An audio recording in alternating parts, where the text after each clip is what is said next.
Hi, welcome to the Nexus Mods Modcast. This is a project that has been long in the works for us, actually. So we are really excited to be sat down and recording our first ever episode. We're hoping that you guys will really enjoy this because, as I say, there's been a lot of time and work that have gone into this. So we're hoping it's going to be a success. Basically, what our plan is each month we're going to sit down, we're going to talk to you about some of our favourite mods, some mods that you guys really enjoy, and just about gaming and modding in general. Obviously, a lot of these opinions that we'll be sharing are going to be our own, so please don't hate us if we say something that you don't particularly agree with. But yeah, it's just us sitting down as a team and chatting about what we kind of love most, really, which is gaming and mods. We would absolutely love everyone to get involved, and we'll be having regular guest appearances from other people in the team, as well as hopefully some of yourselves in the modding community further down the line. Right, we should probably introduce ourselves, actually. Probably. Yeah, makes sense. I'm Jack, also known as Modular Cocoon on site. You would have seen me write some articles, voice over some showcases on the YouTube, be on socials generally as well. And I think it's best probably just to go around with our games and mods and how we started, right? Yeah, perfect. Yeah, sweet. Sounds good. I am Shaska, real name Tristan. Nice. I'm the videographer here at Nexus Mods. So I write and shoot the Vortex tutorials you mentioned, app videos, mod showcases, these podcasts. I've put this little studio together, just sort of showcasing you guys and what you've made, what you've been playing, and enjoying it. I'm Modsetti, also known as Sarah occasionally, and I'm same as Jack, really, like bits and bobs across the site, talking to you guys, organising the 24-hour live stream that you may be watching this on right now. What else do I do? Make mods, play games. Voiceovers. If you ever watch a YouTube video in your life, I might have been on it. Whoa. But yeah, I do everything. Basically. It actually wouldn't. The site would just fall apart without. Yeah, I write the code. No, I don't. I don't write the code. Don't shout at me. But yeah. And I am Slug Girl, as you guys all probably know me best. You're also probably sick of seeing me constantly posting on the news post section. Apologies for that. But everyone else knows me better as Sarah. Two Sarahs, a bit confusing. Apologies. Yeah, we kept them on that side of the table. Even worse. Keep us together. But I am head of content here at Nexus Mods, and I lead this incredible team. It's very nice of you to say. I don't mean it. Okay, that's fine. No, I do. Cut it here. just for the cameras. I've always been a gamer, really. I remember my first thing that I got was a Mega Drive, probably. I think that was the first thing. I guess before that, there was a little bit of PC gaming with... my mum was a primary school teacher and would bring home the school PC, and I would play educational PC games on that. Not cool maths games. That didn't exist yet. I don't even think the internet in the current form existed at that point. So it was stuff like Granny's Garden. Shout out to all the Granny's Garden fans. I don't remember what Granny's Garden was. I just remember my mum telling me that I liked it. Anyway, fast forward, got a Mega Drive, played loads of Sonic 2, got a GameCube, played loads of Kirby Air Ride, got an Xbox. There's a PlayStation 2 in there somewhere with Kingdom Hearts. Played Oblivion, then realised that you could mod that on PC. So then that's where it started, with modding Oblivion on PC. And just making it look incredible. At the time, it was one of those things where all of a sudden, games could look leaps and bounds better than anyone was actually developing them to make. You could buy a brand new game and it would look amazing. But then people in the background, modders, people who just love the game, well, like, what if we made all these textures even greater? And it's like, why didn't they just do this in the first place at the studio? Yeah. But that was just awesome. It was just awesome to see, like, at the time, it was like, wow, these grass textures look insane. And now those grass textures probably don't look insane looking back. But at the time, for what it was, they were just like, it was just the best. Yeah. So Oblivion Remastered, not Oblivion Remastered, normal Oblivion, remastering it myself with mods. Ooh. There you go. So I got started on PC with Flight Simulator, Combat Flight Simulator, I think, was my first one when I was a kid. I know, All the kids were playing it. Then got onto PS1. Played a lot of the Crash Bandicoot games back in the day. Gran Turismo. Really into my driving games. PS2, PS3, PS4. I don't do all the, I got an Xbox and I got a GameCube. I just went through the PlayStation numbers and eventually was playing PC games on a boot camped MacBook when I was like 14. Got modding with Fallout 3, I think, which, well, I was a teenager, so you can imagine what mods I was downloading for Fallout 3. And then, that's it. Now PC full time. Nice. Nice.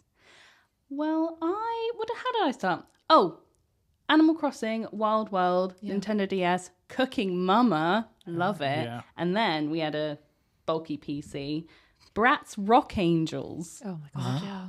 just like stunning. I wish I could mod Bratz Rock Angels to like add more customization options, but Maybe you can. I love the shift Maybe.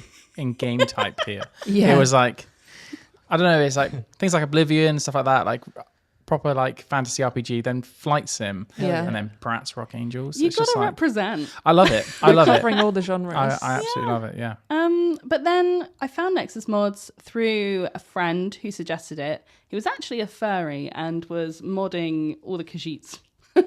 All right. So thanks to the furries, I guess. Shout out to the furries. yeah. Yeah. Modded Skyrim. Great fun. Liked adding new armors. And then I started modding Stardew Valley, Baldur's Gate when it came out, the whole shebang. And here I am now. Yeah. Still modding Furry. No, Okay. I am not a furry. We'll just get that out there. It's good Just to to know. make that I'm clear. glad we've Just to made that yeah. abundantly I don't want clear. any from accusation. our furry community are going to be in uproar over that statement. Yeah, so I got started with, I think it was my mum's like handheld Sega like console with Sonic, absolute classic. And then from there, Game Boy, Nintendo DS. I think for me, the real turning point was, games like Animal Crossing and Harvest Moon, where I was like, oh yeah, this is Pokemon, obviously. I can't believe I almost missed Pokemon there. Yeah. Emerald was the best one. To Yeah. this day, I would Yeah. still say I Emerald. think Emerald's the best one. Yeah. I had a I'd copy go of with Emerald shipped in from the US to get it early. Oh, that's a flex. Yeah. That is a flex. And then from there, I did the same. I just went through all the PlayStations. I never had an Xbox or anything. I just stuck with the PlayStations because it just had games that I preferred on it. Again, big shout out to Kingdom Hearts 2 as well. That is a core game from my childhood, which I have a lot of feelings about still, as I know you do as well. And then Final Fantasy off the back of that. Always been a big Final Fantasy fangirl, despite the fact that I've only finished about half the games that I've started. I always get stuck at some point. And then The Sims, obviously. That Sims was how I got started modding, actually. Oh, nice. I absolutely destroyed my grandparents' computer with custom content for The Sims because I just downloaded everything and had no concept of what it would do. It's a rite of passage, really, Yeah. I think, with any sort of PC gaming is destroying the family computer. Yeah, just constantly blue screen of deafing it. And then my grandparents, being not the best tech people, just constantly being like, what have you done What to have you this?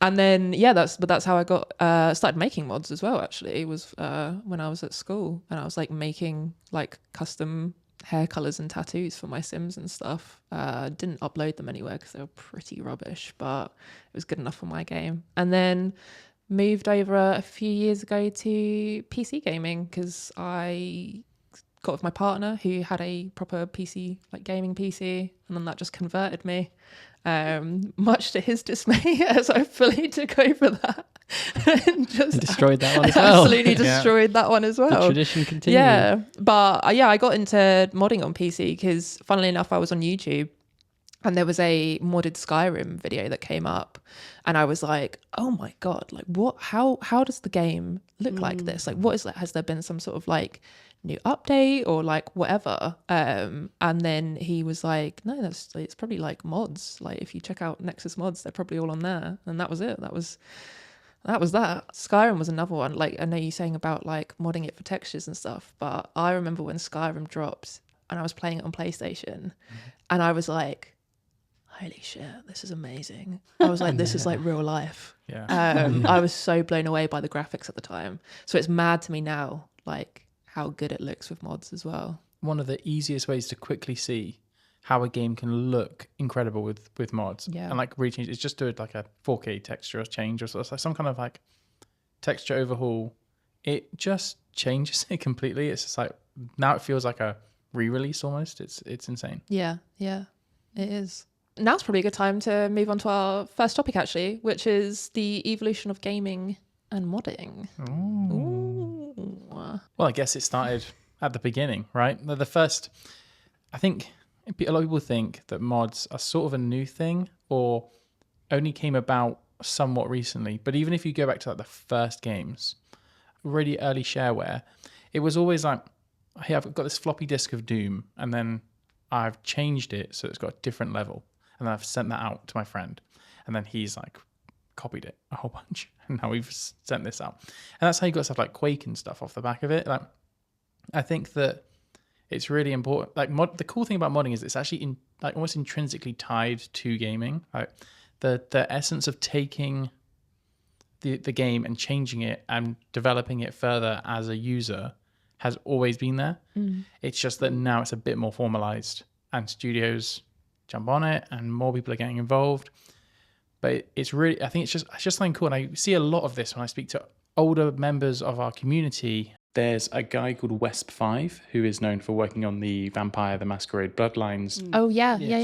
That's like a 20-year long project that he's been working on that. And one of the things that they said was that it's always been that way. It's always been a matter of they released this game and it was in a buggy state. It wasn't great, but the community decided there's something here that we really love and we want to make the most of. We're going to work on it ourselves. But that's always been a thing in gaming. And I just think that's cool. Like, even if you think about things like just taking apart a cartridge and like hacking it somehow, like when people make Pokemon ROMs and stuff, or they just change their SNES to also be able to play Mega Drive games or whatever, like, whatever it is, there's always that part of, I want to tinker with it. And that seems to be something that's really like core to a lot of gamers anyway. And I just think that's something cool about modding that's always been there. Yeah, there definitely seems to be a massive crossover between people who game and just enjoy understanding how a thing works and sort of tearing it apart and building it back up again. So you've got games like Gary's Mod as well. Like that is quite an old game, but that is like people making their own stuff. Like I remember I used to hang out in the Harry Potter RP servers. Oh yeah. And that was a fun old time. But that was like, they've made it. It's a thing. Yeah. And nowadays it's like that happens in like Roblox. And that's like all the kids are playing it. So it's just gonna grow. Yeah. Yeah, and I think that people like I think some of the most popular kind of YouTube content is like some creators has commissioned a mod that's been made just for them. There's this guy on our site called Jack EXE.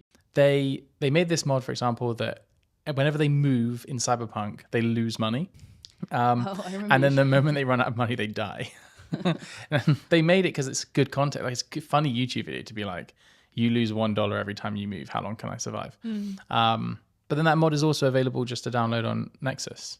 And I think that's just cool. Like, it's cool that even now, even if it's not something massive, it's still like, I did this funny thing or I did this like interesting thing, and now you can do it too, and we can just see if the game still works after I've done this stupid thing. And you can't undermine the funny mods as well, because like at our core, Thomas the Tank Engine mods, the CJ mods. That's like the official this game is moddable when someone adds a Thomas the Tank Engine to it. Time to Thomas, so. Yeah. I think it's interesting how the games industry has kind of leaned into the modding thing. Even when you think, I mean, you guys both mentioned that a big drive towards modding was trying to make the game you already had look better. Or you saw it on a YouTube video and thought, wow, that looks really cool. And you see that reflected now in endless remasters being made. People want to keep playing the same games. They just want them to kind of evolve with them and grow with them and look better over time. And you make better use of their technology. You know, when you're a kid, like I was, and you're playing on a boot camp MacBook, you've not got much in the way of graphics power and all that. So by the time you can go back and play these games, you don't want to look at them and go, God, that looks terrible. You know what I mean? And I think there's been a lot of cashing in on that by making all these remasters and stuff. You really see the industry lean into what we've always known, which is that you can just mod it and change it and make it look better yourself. And it just goes to show as well, because like Fallout New Vegas has always been insanely popular, and it's coming out season 2 with the Fallout TV show. So, you know, it just keeps that longevity. Yeah, I genuinely think one of the best things that a game studio can do is just from the get-go make a game moddable. Like, I think if you do that, you're setting yourself up for success. I think there's so many games that I've played that have been genuinely really good games, and that would be really good to mod. Like Coral Island is a prime example. Like, I really thought that was a game that was going to blow up. It had such a nice art style and characters, and it'd been really well thought out, and I'm a big like harvest sim fan anyway, farming sim fan. So I thought, I was like, oh, this is amazing. It's got like this really lovely art style, but it's got all the things that you love from like Stardew Valley and Harvest Moon anyway. And they had a roadmap for it. Modding support was part of that roadmap. However, obviously they had a lot of issues where I think it was their like distribution company or something, I can't remember, that got sort of like taken over or shut down. So the developers themselves are still working on it, they just don't have any like one to distribute it, so they never like got to that thing. But then also everything's locked behind like an AES key, so you have to learn how to get the AES keys, unlock the game files just to mod it. And then once you do that, it's like kind of, no, it's not that simple, it's actually kind of a pain in the ass, but it is. But I mean, in theory, like that was a game where it could have really taken off bigger if they hadn't of locked it.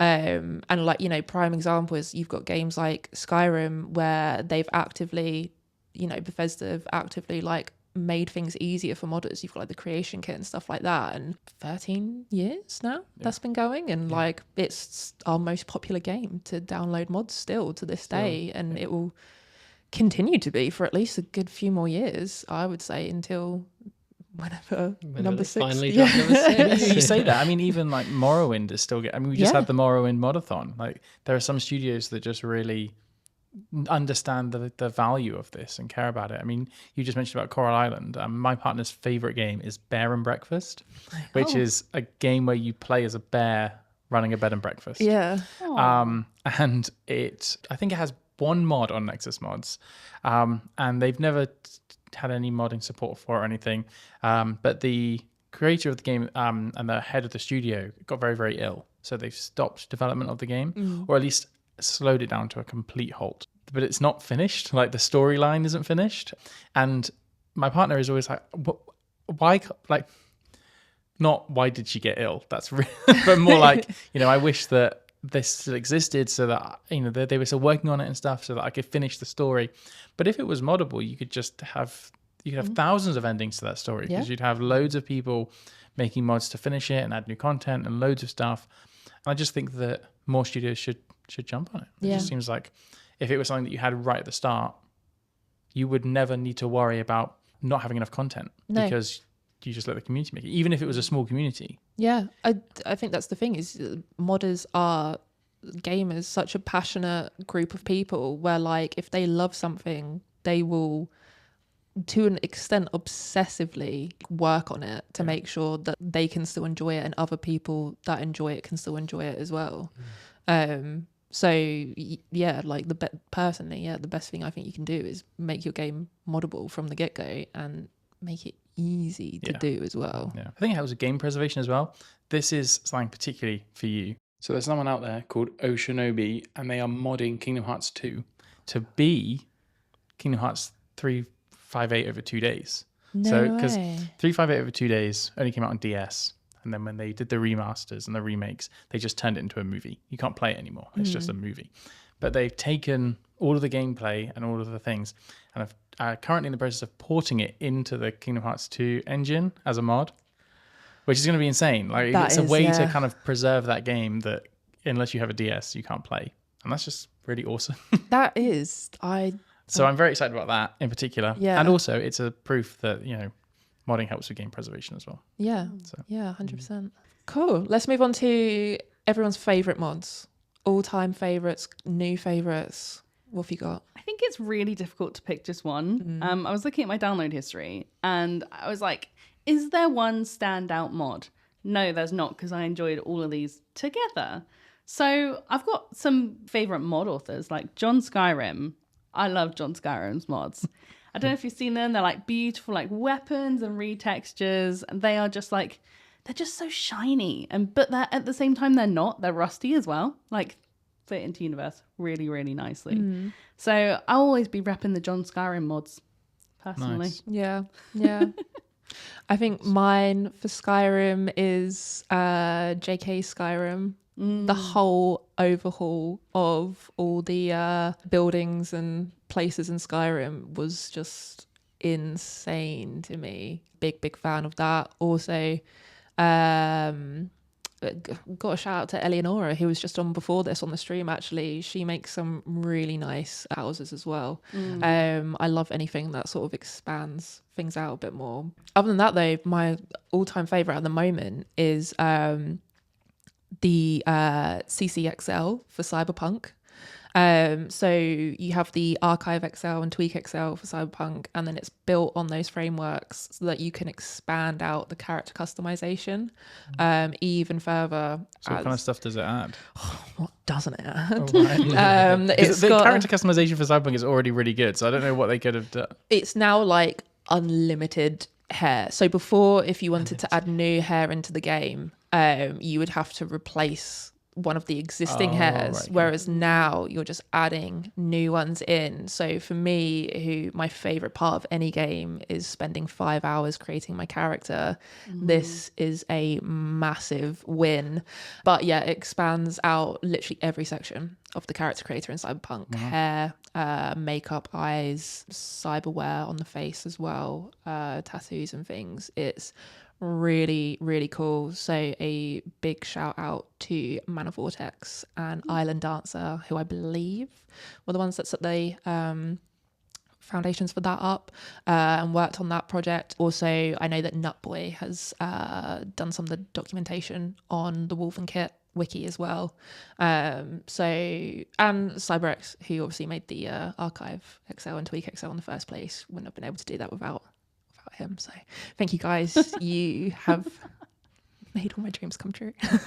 Have you tried the multicolored hair mod that came from that? It's so good. So good. So nice. So good. That's the one that you split like the hair one color on one side. Yeah. 3 colors you can get. Three? from it. Yeah, and that's it as well, is that like off the back of that you can have so many new like hair colors, like multiple color hairs as well. That's insane. It's really, really cool. So that's mine. I think if we're talking Skyrim, I gotta give a shout out to the OG, Live Another Life. Yeah, classic. Classic. Yeah, it's a staple in so many people's load orders, I know, and I know it's not super exciting, but as someone who's just started getting into making mods as well, it's not the quickest way, but it is the most fun way to quickly test if a mod is working, because you just go straight in, talk to the statue, puts you in some random place. There isn't an infinite amount of options in it, obviously, but I have not exhausted all the options, so it feels infinite. Do you have a favorite? Do I have a favorite of all the options? Probably just the randomized one. I think that one's pretty good. I also really like the one that puts me on the north side of the map near like Dawnstar and stuff. Mostly because it's such a weird place to start. Like, why are you in Dawnstar? Like, how did you get there? I think the one that triggers that is like you've come in from a boat from the north. Yeah, potentially. But I don't know. But it just feels weird. It feels weird to be at a point of the game that is usually like end game, right? It's not end game, but it's like that's when you start to like meet that guy underground with that big Everyone's thing. having nightmares. Something's happening. I don't know. Like, Something's happening in Skyrim. And if it's not Skyrim, it's the Nier Automata PvP Online mod, which has so many views and still downloads haven't hit views, but they should, because that mod is awesome. We've tried it. We have. It was great. We've killed each other in it. Well, you killed me quite a lot, yeah. Yeah, and you killed me a few times too. At least once. At least once. They've got regular like tournaments that they do in their Discord. It's hard to explain if you haven't played the original game, I suppose. But like, think of any action RPG that is single player. So things like Kingdom Hearts, things like Nier, Stellar Blade, things like what's the other one? The one where they shoot people. And you've got a big sword, and it's got Dante and Nero and Devil May Cry. Devil May Cry, yeah. Those kind of games. Imagine if it was 2-player, but you fought each other. Yeah. Like, that's just, I don't know why that's cool. Like, imagine if Kingdom Hearts, there was like, you and me could fight each other. On it, yeah. I would genuinely love that. Imagine as well, you could be you could be a Heartless, and the other thing of the Organisation 13. is that you also have character customization. So it's just really cool, and you can change your loadout. They could have cheaped out and just been like, right, you just plop these 2 characters in, and then you just fight. But they've taken areas of the world, made custom arenas that fit in there, and then you fight each other. It reminds me, I was thinking about this a lot. Way back when, I used to go to my friend's house and we used to play Conker's Bad Fur Day on Nintendo 64, which we were too young to be playing, but it's fine because it had little squirrels and it was cute. But what we would do is we would play 1v1 in these massive maps that were definitely designed for like 16 people and just try and hunt each other down and kill each other. And that was it. There was not really any reason for it. We were just playing a video game, wanting to kill each other. It's Just pure doing wholesome, what young boys do. Pure wholesome, like early noughties fun. That's what it felt like. And this is what this mod feels like. It feels like video games from the past. It feels like you just are playing a game for the sake of it. Like there's no reason. There's just, we're playing it because it's fun and we get to hit each other with big swords. Modding never ceases to like blow my mind, but especially those kinds of mods, like, and the online mods. Like, how on earth do you play Sims multiplayer? Yeah. That is insane to me. Yeah. They're really cool. Is there a Sims multiplayer mod? There is. Yeah. It's I've not given it a go yet, to be fair, but maybe we should try it out. Made a City Skylines multiplayer mod. No. That's awesome. Yeah. How does that work? Wait, how? It works. You want to build a road with me? The only problem is you're sharing money, so it's like, Oh. you know, if my buddy guess you goes could and buys build, a like- fire station, and then I'm Yeah. like, oh. Oh, you build know, what different sides you know, of what I could see. You could do something where you get like, is it a limit to how many people are in the multiplayer? I don't know. I've only You played could you could 2. have it as like you've got a whole town council. I was about to Oh, say, yeah, and you have could every turn it into you a town council. you assign people departments. Yeah. and then the only and you have to You're it like the adds. health department. Yeah, so you have like a role playing element to the whole thing. You have a Discord server that is like the whole town, and it's like Spreadsheets. yeah, people are crazy for. Yeah. There are people who do the air traffic control. Oh, For yes, flight sim. There are. There's definitely people who are in. I'm into this. I'd do it. Sign me up. Do you remember there was that? Jack's gonna find that Discord now. Who's that person? I'm just gonna- Teams that was like they had that famous one during COVID where it was like Jackie something, and do you remember that? Oh, Jackie Weaver, you Jackie have Weaver. no Yeah. authority That's here. what it would be like. Yeah. Yeah, you can roleplay as Jackie Weaver in Yeah. City Skylines multiplayer. Well, you know what? Anyone who's watching this who wants to start up a City Skylines Discord like multiplayer server with me, let's send me a message on Nexus and we'll get it done. I want to be on this.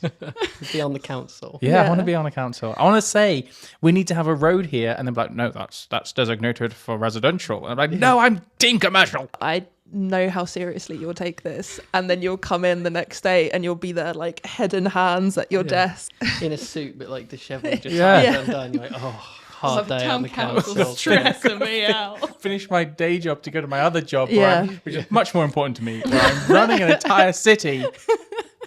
It's crucial. Coming one day and it's like, I'm running for mayor. Well, Which is, it's good we've got the 4-day work week, so you can dedicate Friday It's true, yeah. to being. office hours Right, for yeah. my Work day. constituency. They can come in and tell me what they want.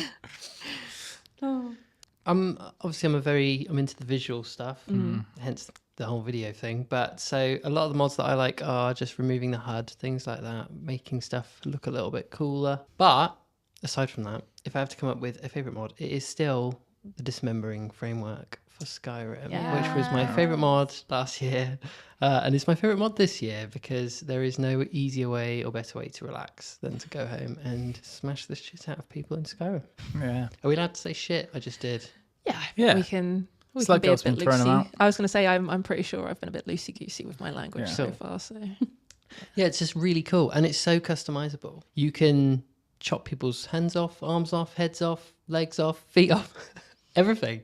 And you can set them to basically explode. So it's great. I don't know at what point I'm supposed to pull you for a wellness chat after this. Yeah, it's gonna be we'll be in trouble with HR after this. But it's fun. Yeah, fun. it is. It's all a fun old time. Do you know what's crazy to me is that modding has something to do with every single thing in the world or job in the world. Like we were talking about the town council. Sure. Right? You could be a guy that makes roads. Or you could be like a nature conservationist and like make a mod that's to do with grass. Or you could be a fashion designer and make clothes. Yeah. There's literally something for everyone. Yeah, you can live your dream life. Yeah. Well, I remember when I made that my first Skyrim mod, the Dark Brotherhood Thanksgiving note, and you said, "Hey Jack, you can be the books guy." Yeah. Oh yeah. I'm not. I haven't become the books guy, but it's what you're saying, right? There, I mean, you look at authors on the site. There's often like, I'm the perks guy, or I'm the weapons guy, or You find like a niche. yeah. Yeah. Eleonora is an interior decorator. Yeah. Why did I say it like that? Interior decorator. You Or said it you fine the have first time. The Merchants of Death from the Welcome Yeah. to Night City guys, who just pump out guns for Cyberpunk. They just, Do It's a great job. pretty cool. Yeah. I like flying nano penguins mods. And I meant to message or comment on one of his mods to be like, thank you for doing this, by the way, because I love this. Is he took all the NPC cars in the game and then made them available for like you to use and like have. What was it? This is in Cyberpunk. Yeah, in Cyberpunk, Yeah. sorry.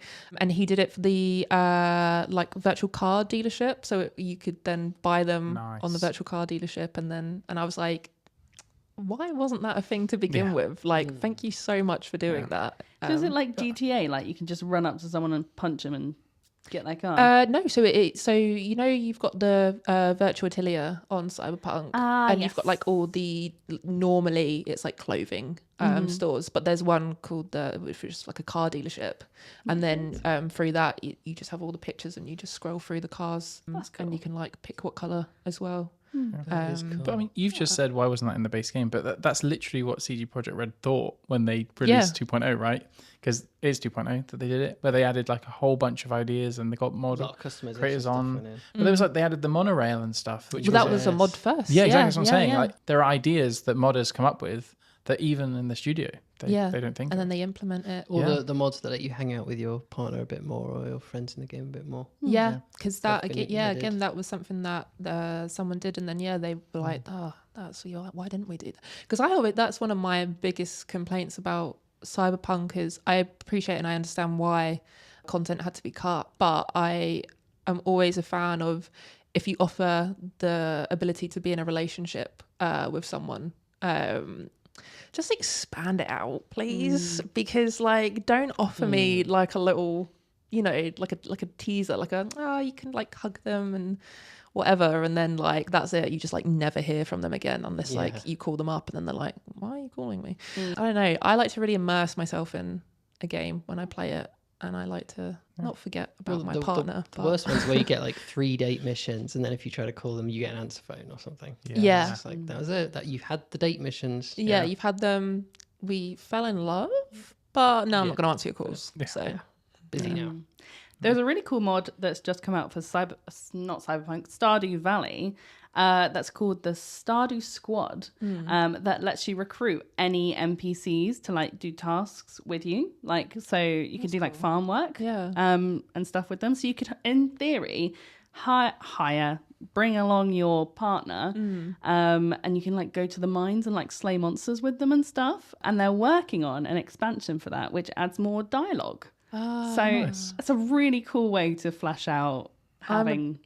Yeah, I'm a big fan of that. That was always another issue that I had with like farming sims. Is it was like we've got married and now you just sit in the house all day. Like I am breaking my back in these fields. do some work on the farm. Yeah. I mean, on the Stardew also has the I think the date night. Date night. Yeah. Where you can go on Or little like dates. cute little dates and stuff. There's the camping. There's like kind of little picnic dates and stuff. Yeah. It's very cute. There are some really great expansion mods for Stardew Valley. Like it's been popping off recently. Yeah. Boulders Village. Boulders Village. Boulders Yeah, Village. that's another one. Insane mod. That is such a good. I'm so excited to see how that one develops. I know that they're working on it constantly, but it's going to continue to just blow up. So I want Gale, please.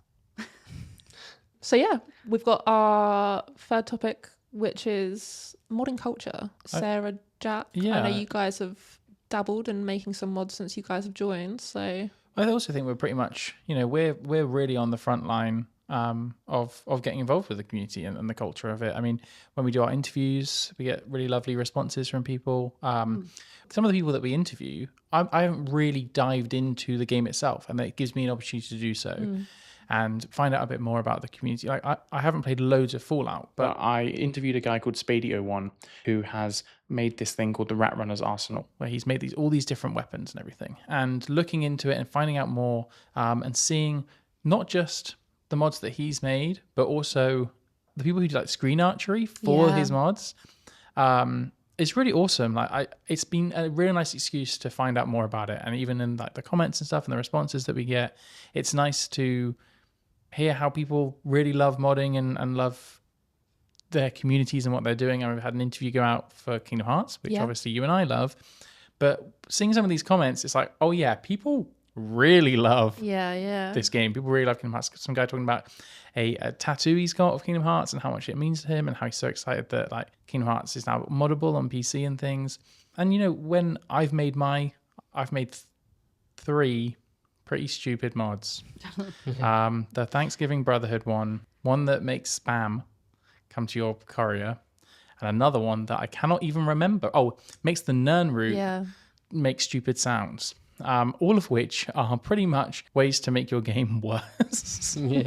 But even on the small kind of download count I've had and the small amount of comments, it's really lovely to see people be so nice and be like, this is really funny, or I didn't know I needed this, or I can't wait to prank my friend by installing it and things. And I just really love that people are so supportive. Like, even if sometimes it can be, it's a really scary thing to put anything out there on the internet. Yeah. Like, whether it's a YouTube video, if it's a mod, if it's music, whatever you're making, it's always scary to be like, and here you go, internet, enjoy, and hopefully you do. But there has never been a point where I have felt that I've posted something on Nexus Mods and it hasn't been positively received, which is really lovely. Yeah, I was so shook. I mean, I made a mod that adds more food items to the Bannered Mare in Whiterun in Skyrim, and I've had like so many menu suggestions. Like, people are really passionate about this. So my next one's Riften, because I've got lots of fish suggestions. Nice. Which is very random, but yeah, like, people just it's so lovely. But what I was gonna say is it's really interesting seeing how like the subcultures of each game exist. So like, for instance, we've got a model called Bog Witch, who's one of the streamers for this event. She makes Stardew Valley mods that essentially make the whole game like a witch's bog. Very cool, highly aesthetic, beautiful, but like, it's a bog, right? And I just look at like the supporters and people who message in like her Discord server, and it's just so wholesome. Like, the new Sims pack recently came out called Enchanted by Nature, and they're all loving that because obviously it's the bog, and like it's the bog squad. I love it. And like, it's not just the bog people, it's like the cottagecore people, and like, there's just so many like aesthetics that come out of it. And Stardew Valley especially, you could just put a filter over it and just make it all these different aesthetics. Like, Gender Jafuffles has made all these collections where you can make it fairycore or witchcore. So yeah, I think that's really cool. Yeah, that's cool. Yeah, I think I've been really lucky in like, I've just had really nice experiences with like the modding community so far, especially like when it first came to me learning how to make mods myself and stuff. And I started out with Hogwarts Legacy. I know, I'm sorry. But it was before we found out what she was doing with that money. I'm sorry. But with me, it was always like, I don't like your color choices. I don't like how you've made this look, and I want it to look how I want it to look. And I was just so, and this is how bizarrely my head works, is there was a pink swirl wand handle and it wasn't pink enough for me. It's basically red, so don't call it pink. And I was like, I want to make this pinker. And then I'm so stubborn, I just set my mind to it, and I was like, it can't be that hard. It was quite hard in the end, but it was fine once I learned how to do it. But I just got into, I think it was like one of the Discords, I think it was like the Hogwarts Legacy Discord server, and just started asking some questions. Because I'd been following the guide that I believe actually Pickysaurus from our Nexus Mods team wrote quite a lot of or contributed to. I just got to a point where I just got stuck. There was just a little bit that just wasn't quite making sense in my head. So I jumped in the Discord server and asked some questions, and people were so helpful. There was one person in particular, one guy in particular, who was like, hey, I can 100% help you out with this because I got stuck at the exact same point. So if it's okay if I can like DM you, and instead of like us clogging up this whole section of the Discord server, and then we can just like figure it out together. And if genuinely, I think if that guy hadn't have been so kind and spent that time just explaining and just sharing his knowledge, being understanding and being like, yeah, I got stuck at that as well, I don't know if I would have made any more mods or done all the other ones that I've done as well. But even to the point where from there I went on and I made some like private mods for myself for Cyberpunk that I haven't shared yet. I will, I promise. I just want them to be nicer first. But it just really like initial like interaction that you have with people is a really big deal when it comes to modding. And I think like what I would say personally is, having been in that situation, like if you are someone who can share that knowledge, like please do. It makes such a big difference, and if you can share it and be nice and kind about it as well, then that's an even bigger deal. Because I appreciate like a lot of people get the same questions over and over again, and you're probably like sick and tired of having to repeat yourself. But I think it's just having to remember that everyone is starting somewhere, and you can be that person that makes like a really big difference to not just that person, but your entire community. But you have so many first-time modders who will do some little test ones and then create some absolutely amazing, like a whole framework or something. Do you know what I mean? And like that's the difference between what you currently have in your community and what it could be, I think. So yeah, very, very lucky that I've had some really wonderful interactions with people in Nexus Mods on different Discord servers and stuff, who've all been like really kind and really helpful whenever I've had questions. So I always want to like try and pay that forward as well. Yeah. Hopefully people feel that way if I have answered any questions on any of the servers. Yeah, I mean, if anyone does, we've got our own servers, and loads of our community managers are in loads of servers. Yeah. So if anyone is listening to this and they've got any questions, or they're scared about getting started because they felt like there wouldn't be anyone who could help them, then you should definitely go and just try it out. I mean, go and ask some questions. There's people everywhere who will help you. And I've never entered a Discord server and asked a question and it been ignored. It's always been, there's always been someone to help me out. Yeah, so. Yeah, for sure. I think it's important as well that to know, like on the other side of it, being someone who's asking the question, like I have quite a lot of like social anxiety at times, like weirdly, especially in Discord, where I'll be like, I'm scared to ask this question because I don't know like what the response is going to be. But I think the important thing is just ask, because as I say, like everyone else in that situation has been in the exact same point that you have, or as Jack said, like just find one of our community, find one of us, because we're in quite a lot of servers as well, and if we can't answer the question, we'll know someone who can. So yeah. I mean, we get comments on all of our YouTube videos, and we do, point people in the right directions there, and it is something that is like a grassroots hobby, as it were. It's something that is made up of people who just love games and love modding, and it's a fun way to find out new ideas as well, because you can often go in and be like, I've got this idea for a mod, how would I do this? And then you can end up with a whole team of people who join you, and you build something even greater than like the sum of its parts. So yeah, definitely. And sometimes the questions you ask and the answers people give help other people down the line. I mean, I spend so much time downloading so many mods, whether it's just at home playing games or it's at work to show them off to people at home. And the amount of times where you're like, I don't really know what I'm doing here. Like I'm completely stuck. And someone else has had that same problem. So you asking that question and someone answering it, being good enough to spend that time, like you say, just make things easier for a whole bunch of people. It's not just that one person. You could be helping hundreds of people, even thousands of people. Yeah. And it's really good. That's sort of my main interaction with the community, really, is trying to listen and lurk in the posts and stuff and find out how to do stuff. And it's really, really helpful. So don't be scared. Make cool stuff. Yeah.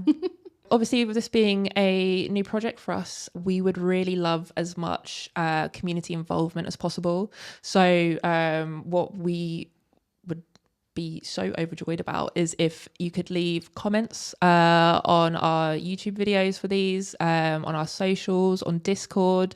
It might even be worth us chatting with community and like seeing if we can get a little channel made up in our server specifically for people just to come in and drop in any cool mods that they're really enjoying, questions that they've got for us or topics they'd like us to cover.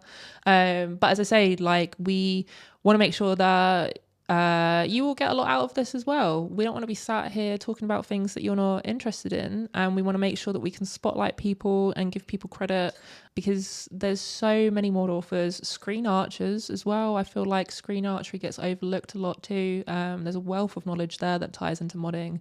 So yeah, just any involvement that you guys can do would be fab, basically. Or if someone's working on something cool, let us know. Shout them out. We'll shout them out. Yeah. You know, we're here to support you guys. Don't be shy. I know there's loads of you out there, because when I put my Hidden Gems article out, I'm still going through the messages with how many cool mods that you either made or that you just want to see a shout out for. And, you know, if it's going to be there or it's going to be here, we want to be shouting about how great you all are and how much cool stuff you're making. So just do tell us whatever it is. Yeah. Or if you've discovered something that's about, what I mean. you know, share your knowledge. Yeah. Any hints and tips in terms of like, hey, this is a really common problem that I've seen for like this style of modding. So here's a quick win that I found for it. Any ideas that even if you can't make a mod, but you're like, it would be kind of cool if there was a mod that let me play Skyrim with my eyes. Yeah. There's one. You can't use that one. That one's mine. But That's something next, like that. Something within those. You're going to be not the book guy, but the eyes guy. The eyes guy. Yeah. Or anyone in the industry who works at any studios who wants to leak anything that we can kind of get our community excited about that too. That would be 100%. We really want this to be as involved, engaged and supportive as possible. We wouldn't be sat here doing this without our incredible community. So this is our way of wanting to give back a bit more, and just highlight people a bit more and add extra touch points. We've got our, as you say, we've got our like model for interviews and hidden gems and stuff, but we really want to shout about you guys as much as possible. So please help us do that. It's Nexus Mods. Yes. Not spell Nexus without. Yeah, exactly. So one of those. Or you. Yeah. Cool. And us. You and us. You and us. For those who are watching on the live stream, you will see above us how much we've raised for the Make-A-Wish, which is awesome. Thank you so much. And a huge shout out as well to our streamers. Now, just got to read them out.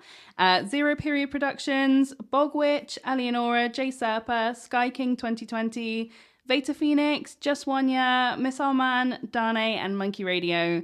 Thank you guys so much for helping us raise and celebrating our birthday. Yeah. Wow. Happy birthday, Nexus Mods. Yeah. Yeah. 24 years. Yeah. Yeah. Wow. It's a long time. It is. It's a long time. And we're just going to keep on going. Carry on. Yeah. Here's to 24 more. Yeah. Woo! Yeah. Who knows what mods we'll have by then? Yeah, so thank you for joining us for our first ever Modcast episode. As we've said, we really hope that you've enjoyed it, and we'll be back next month with a new episode. Wow. Ooh. So yeah, please send in your questions, your topics, and we'll see what we've got for you next time. Yeah. Woo. Woo. Mods. See you around. Bye. Don't forget to invite me to the Discord about the city planning.